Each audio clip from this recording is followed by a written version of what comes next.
MIS law and ethics চ্যানেলের পক্ষ থেকে স্বাগত জানাচ্ছি। যারা গাড়ি নিয়ে রাস্তায় বের হন সেই সব চালকদের জন্য আজকের এই ভিডিওটি। একই সাথে যারা ড্রাইভিং লাইসেন্স পরীক্ষার জন্য প্রস্তুতি নিচ্ছেন তাদের জন্য এই ভিডিওটি অপরিহার্য, কারণ এই ট্রাফিক চিহ্ন থেকেই ড্রাইভিং লাইসেন্স পরীক্ষার ভাইবার প্রশ্নগুলো করা হয়ে থাকে। আমরা প্রথমে যে চিহ্নটি দেখতে পাচ্ছি, এই চিহ্নটির অর্থ হচ্ছে প্রবেশ নিষেধ। এর পরের চিহ্নটি হচ্ছে থামুন ও রাস্তা দিন। এর পরের চিহ্নটি হচ্ছে রাস্তা দিন বা আগে যেতে দিন। এর পরের চিহ্নটি হচ্ছে মোটর চলাচল নিষেধ বা মোটর যান চলাচল নিষেধ। এটি হচ্ছে পার্কিং নিষেধ। পার্কিং নিষেধ আরও একটি চিহ্ন রয়েছে, আমরা পরে দেখব। এই চিহ্নটি হচ্ছে থামানো নিষেধ। এই চিহ্নটি হচ্ছে ওভারটেকিং নিষেধ। প্রদর্শিত মাপের বেশি দৈর্ঘ্যের মোটরযান প্রবেশ নিষেধ, অর্থাৎ 10 মিটারের বেশি দৈর্ঘ্যের মোটরযান প্রবেশ নিষেধ। প্রদর্শিত মাপের বেশি প্রশস্ত মোটরযান প্রবেশ নিষেধ, 2.4 মিটারের বেশি প্রস্থ যে মোটরযান সেটির প্রবেশ এই রাস্তায় নিষেধ, সেরকম বলা হচ্ছে। প্রদর্শিত মাপের বেশি উচ্চতার মোটরযান প্রবেশ নিষেধ। উচ্চতা হচ্ছে 4.4 মিটারের বেশি উঁচু গাড়ি এই রাস্তায় প্রবেশ করতে পারবে না। প্রদর্শিত ওজনের বেশি বোঝাইকৃত মোটরযান প্রবেশ নিষেধ। এখানে 17 টন দেওয়া আছে, অর্থাৎ 17 টনের অধিক ওজনের মোটরযান এই রাস্তায় বা এই সেতুতে প্রবেশ করতে পারবে না, এরকম নির্দেশ দেওয়া থাকে। না থেমে অতিক্রম করা নিষেধ, অর্থাৎ অতিক্রম করার আগে থামতে হবে। ডান দিকে মোড় নেওয়া নিষেধ। ইউটার্ন নিষেধ। সর্বোচ্চ গতিসীমা এখানে 40 দেওয়া আছে, অর্থাৎ সর্বোচ্চ গতিসীমা 40 কিলোমিটার পার আওয়ার। এটার অর্থ হচ্ছে জাতীয় গতিসীমা শুরু, অর্থাৎ পূর্বে যে সর্বোচ্চ গতিসীমা দেয়া ছিল 40, সেটির বাধা নিষেধ শেষ হয়েছে।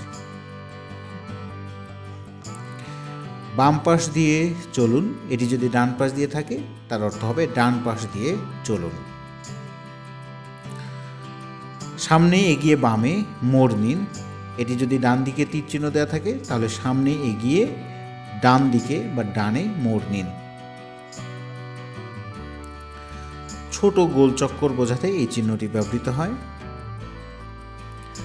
ডান অথবা বাম পাশ দিয়ে চলাচল করুন।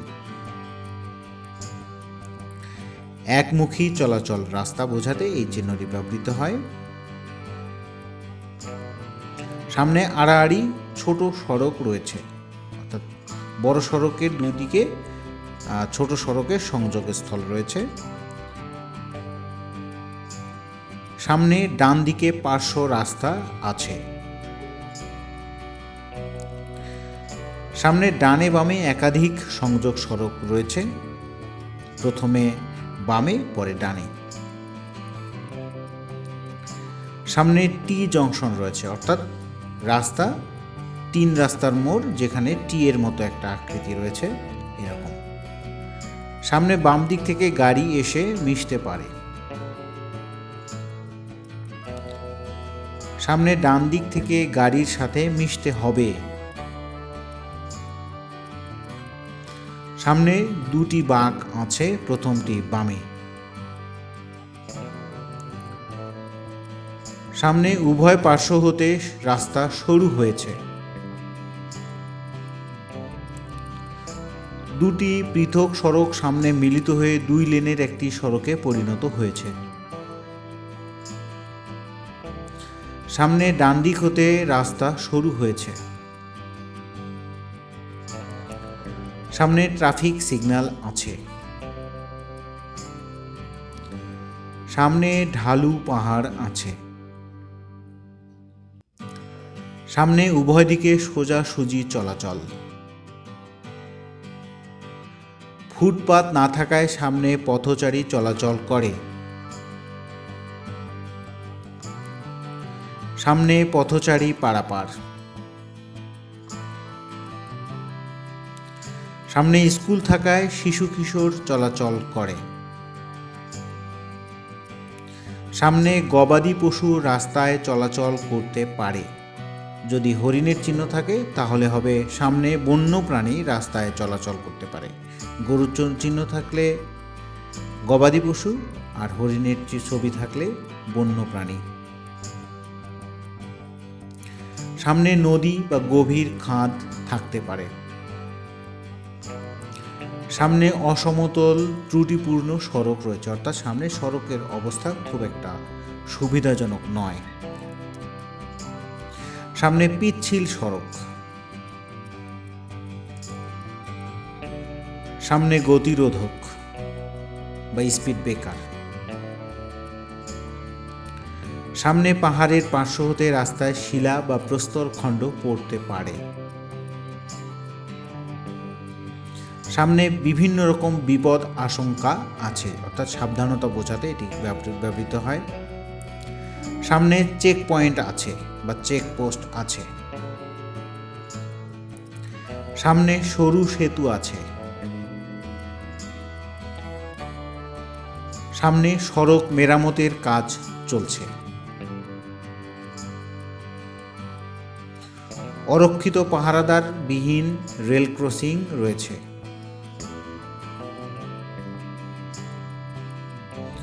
রক্ষিত পাহারাদার আছে এমন রেল ক্রসিং আছে। সামনে রাস্তা শেষ। এটি অনেকটা দেখতে টি জংশনের মতো, কিন্তু এটি সামনের অংশটি লাল করে দেওয়া, অর্থাৎ সামনে রাস্তা শেষ। আমরা বলেছিলাম যে পার্কিং এর জন্য নির্ধারিত স্থান বোঝাতে আরেকটি চিহ্ন রয়েছে, সেটি হচ্ছে পি লেখা থাকলে পার্কিং বোঝায়।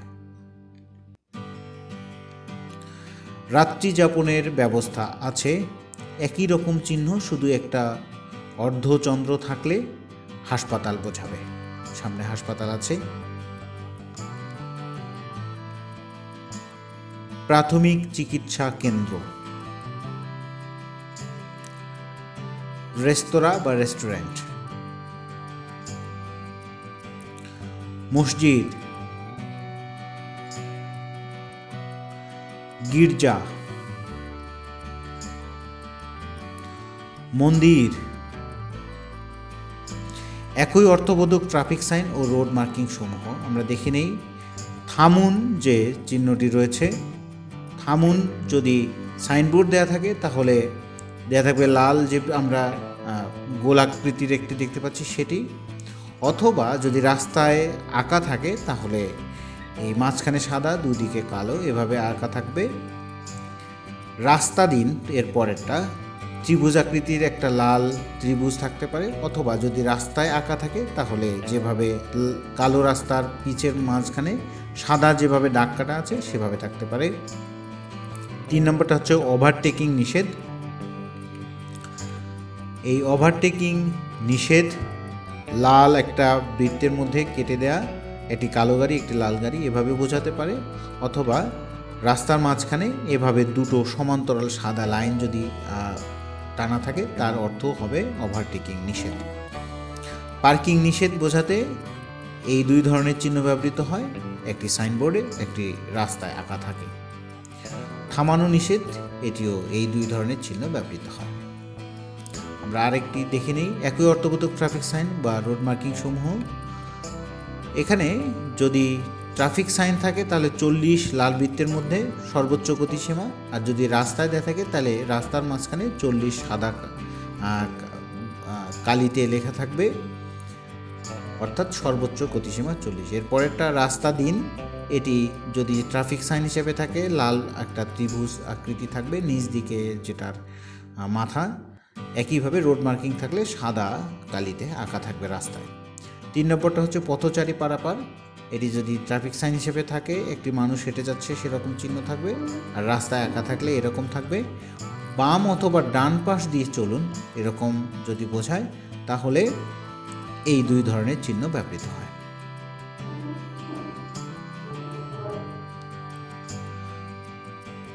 আপনাদের সবাইকে অসংখ্য ধন্যবাদ MIS ল অ্যান্ড এথিক্স চ্যানেলের পক্ষ থেকে। যারা চ্যানেলটিতে নতুন অবশ্যই সাবস্ক্রাইব করবেন।